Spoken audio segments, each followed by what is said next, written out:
Alright, welcome back. In this part we're going to have the new game button. Alright, here we would have a div for the controls. For now it just includes a button. Don't need any class, just the onClick.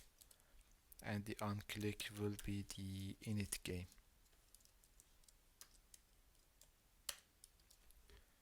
Like so, and let's say the other problem is that when I click this one and click the new game, it stays revealed. So I would go back to the init game here.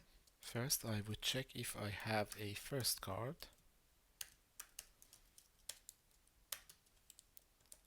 Which is not undefined. I need to do this to cover the 0 as well. Index 0, this card as well. So if this is true, then set the first card to nothing. Now let's go back. And yes, this is working. But as you can see, I will see the card for like a fraction of a second. Okay, to resolve that one, I would have these set cards in a timeout. So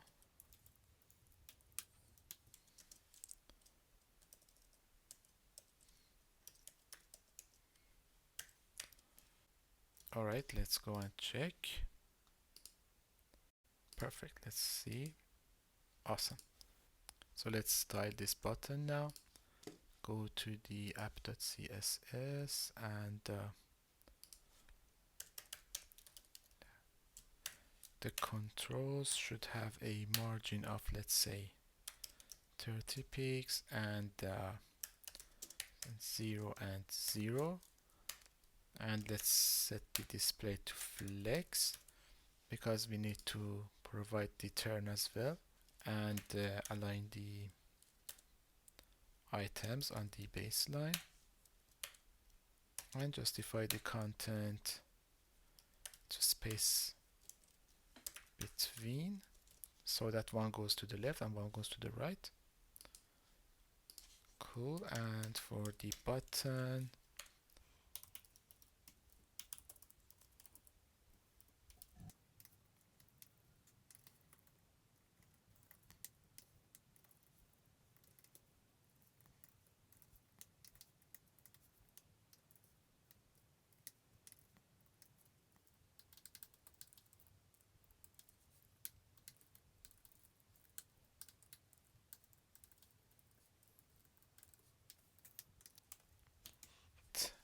let's go back here, and this is our new game button. Awesome. So thank you for watching. In the next and last video we will include the turn here so that we know after how many turns we revealed all the puzzle. Thank you for watching and see you in the next video.